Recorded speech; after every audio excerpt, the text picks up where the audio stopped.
Nasubukan mo na bang magluto ng pork tapa? Kung hindi pa, para sa'yo ang video ito.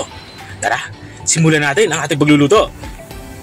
Mayroon nga tayo ditong pork pigi. Ito yung part ng baboy sa may bandang puwetan. Ang ginawa ko nga lang dito ay hiniwa ko lang ito ng maninipis at tinanggalan ko na din ito ng balat. Sa paggagawa nga ng pork tapa ay hindi na natin kailangan yung balat. Ang gagawin lang natin dito ay imamarinate natin ito. Unang ilalagay ko nga itong ating bawang. Ginamitan ko lang ito ng food processor para ma-achieve natin ang ganito kapinong pagkakaiwa. Kaya ko nga din to ng pamintang durog. Mas maraming paminta, mas masarap. At maglalagay na din ako dito ng vitsin. Sa mga hindi gumagamit ng vitsin, pwede kayong gumamit ng magic sarap. At para pambalansin ng ating lasa, maglalagay ako dito ng brown sugar. At matapos ko nga mailagay yung ating mga dry mixture, ilalagay na din natin itong ating liquid mixture. Unang ilalagay ko nga itong ating calamansi juice. Isusunod ko itong ating soy sauce or toyo. Maglalagay na din ako dito ng oyster sauce.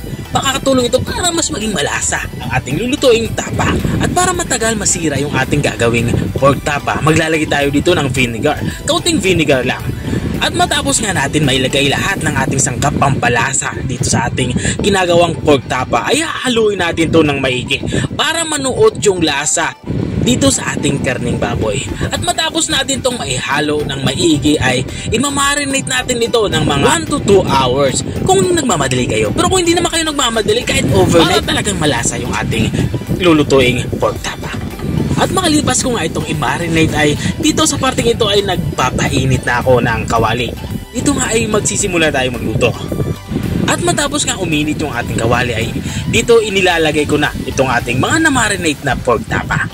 At hihiwa-hiwalay lang natin to bago natin to tatakpan.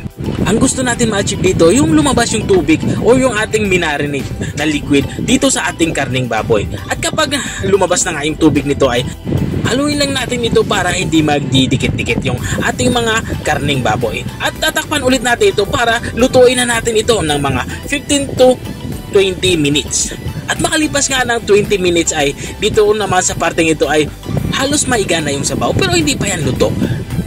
Ang gagawin ko dyan ay tatakpan ko to pero hindi ko ilalapat yung takip dito sa ating kawali para tuluyang mag-evaporate yung liquid na nanggagaling dito sa ating nilulutong ulam. At kapag nag-evaporate na nga yung sabaw nitong ating nilulutong ulam ay lalagyan na natin ito ng kaunting mantika at hayaan natin itong maprito ng bahagya itong ating nilulutong ulam. At tuloy-tuloy lang tayo sa paghalo para hindi naman masunog yung ating nilulutong pork tapa. At dito nga sa parte ito ay lutong-luto na itong ating ulam pananghalian. Ito nga yung ating pork tapa. Kung nakarating ka hanggang dito sa dulo ng aking video, maraming salamat sa panunood. Kung nagustuhan mo naman to, baka pwede mo naman to i-share. O siya, hanggang dito na lang ako. Paalam, bye-bye!